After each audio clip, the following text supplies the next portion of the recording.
polygon primitives. It's AB, and in this video we are going to go over how to bring in certain lights and how to light a basic scene in an Arnold render. So to do this, I'm going to bring in a sphere and I'm going to enlarge it.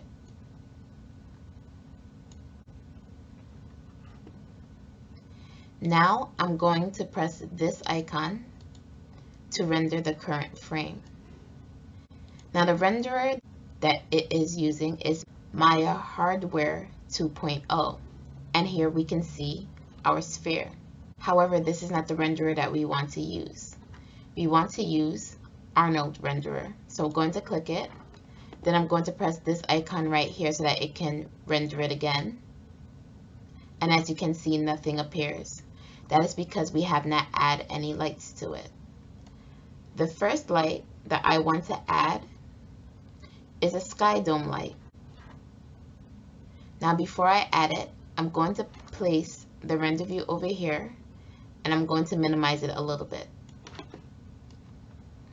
So pay close attention to the render view when I add a sky dome light. To add the sky dome light, I'm going to press Arnold, Lights, and then Sky Dome Light. You'll notice that nothing appears inside your render view.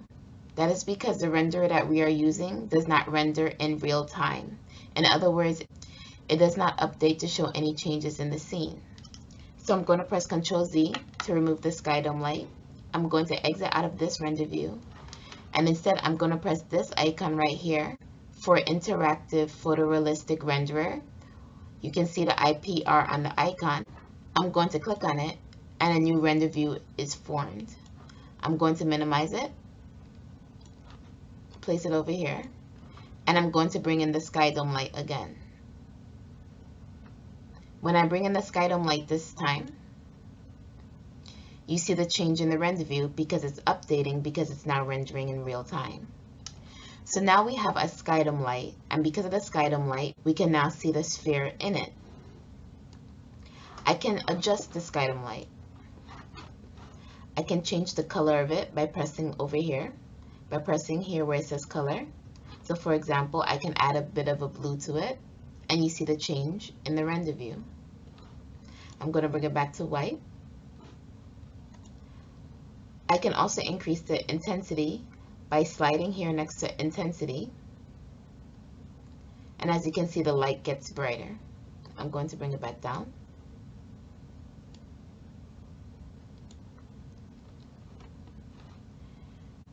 Now I'm going to show some other lights that we can bring in.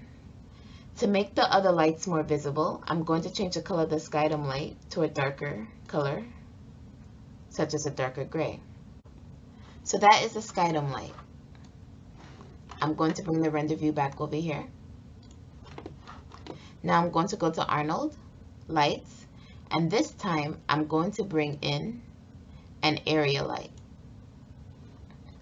Now we don't see the area light because it's small and it is within the sphere. I'm going to enlarge it, and I'm going to bring it in front of the sphere. I'm going to take the render view, bring it over to this side, and here for the area light, I'm going to increase the exposure.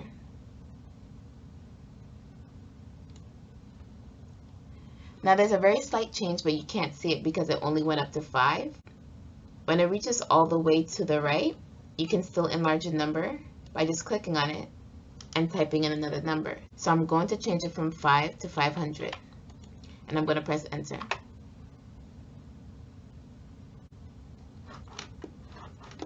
Now we start to see a change. I'm going to delete that area light. Now that area light that we just used was from Arnold. There's another area light that we can use from Maya. To bring in that light, we go to Create, Lights, Area Light, and just as before, we're going to enlarge it, bring it in front of the sphere, and increase the intensity. It only went up to 10, so I'm going to change this to 500.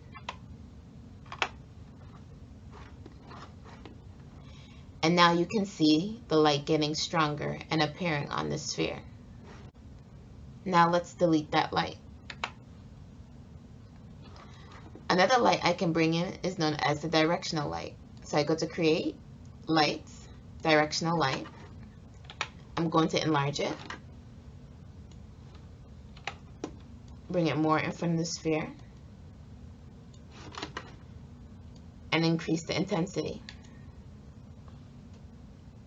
And we, of course, can see the change in the render view. Now let's delete that light. Now I'm going to go back to Create, go to Lights, and this time I'm going to choose Spotlight. Just as before, I'm going to enlarge it, bring it in front of the sphere, and now I'm going to increase the intensity. It only went up to 10, so I'm going to change it to 500. Press Enter, and now you can see the change. I'm going to make it brighter by changing it to 800.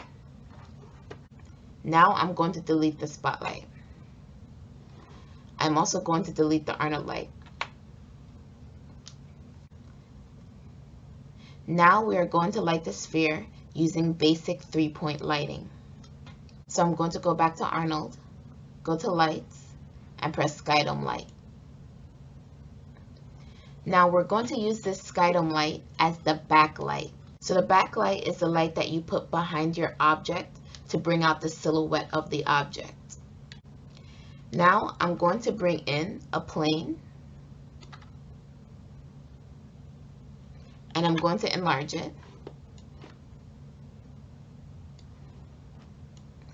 and I'm going to bring it underneath the sphere. I am putting a plane underneath the sphere so that when we add the other lights, shadows will appear.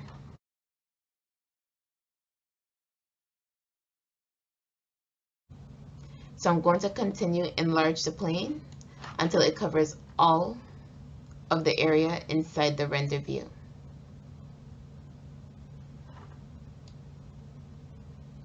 Now I'm going to click the Skydome light again, and I'm going to bring up its intensity.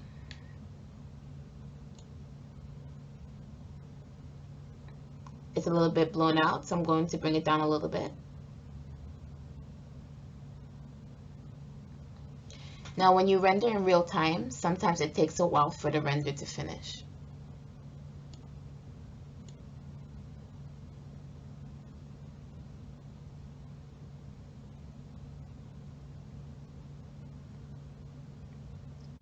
Now I'm going to add what is known as a key light. So the key light is what you use to light up most of your scene or to light up your object to produce the shadows. To make a key light, I'm going to use a directional light. Lights, directional light.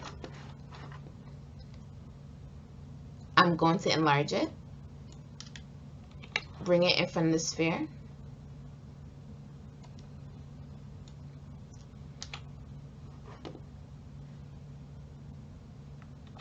I'm then going to bring it to the side, towards the right side, and I'm going to rotate it.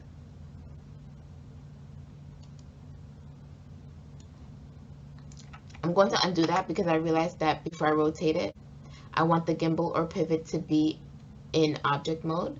So I'm going to press E, left click. It's already an object. I'm going to make sure it's an object for translate. It's not, so I'm going to go to object for translate. Now I'm going to rotate it and bring it more to the right side.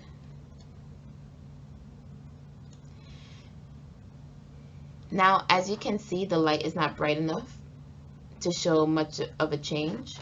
So I'm going to go here and I'm going to change this. Let's start off with 300 and see how it looks.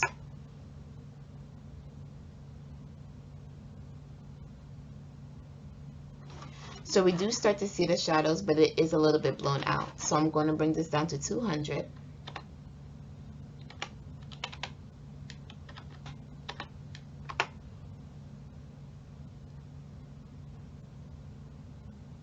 We're getting there, but still a little bit blown out, so I'm going to bring this down to 100.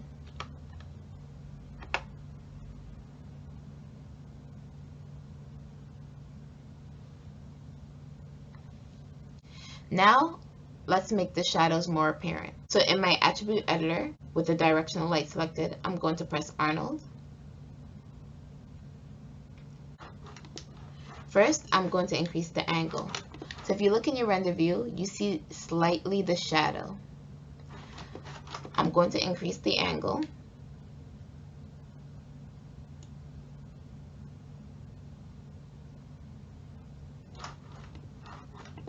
And you can see the shadow becoming longer and softer. Now I'm going to increase the exposure by just a little bit.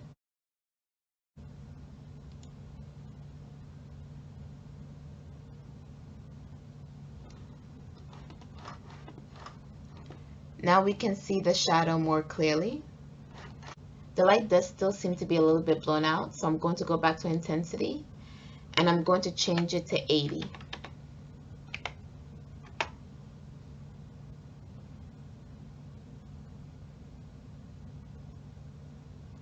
Still seem like it needs to be brought down some, so I'm going to change it to 40.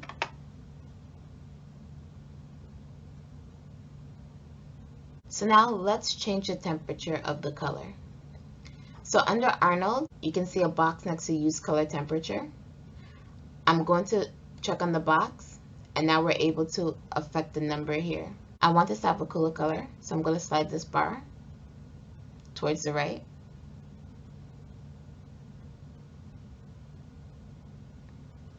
And if you look in your render view, you will see a slight blue in it.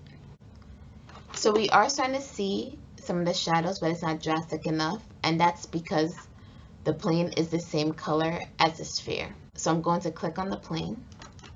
In my attribute editor, I'm going to press Lambert 1. I'm going to click on the color, and I'm going to give it a darker gray.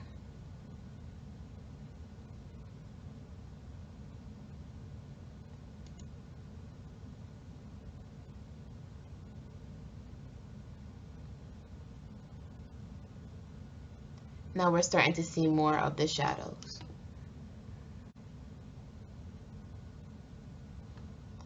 I'm going to click on my directional light. I'm going to make it larger.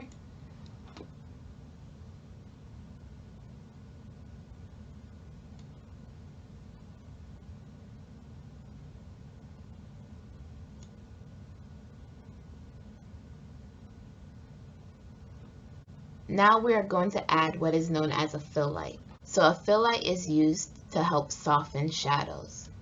To add a fill light, I'm going to go to Create, Lights, and bring in another directional light.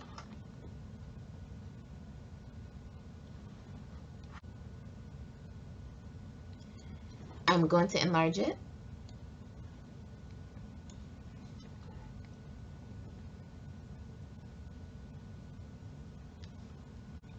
I'm going to rotate it in the opposite direction of the key light.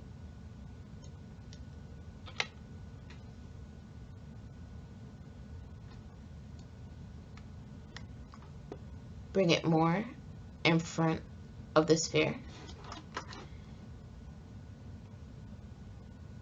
And I'm going to increase the intensity to 200.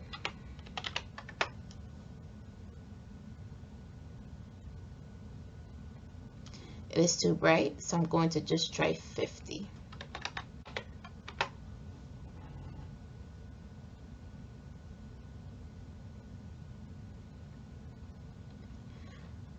Still a little bit too bright, so I'm going to try 25.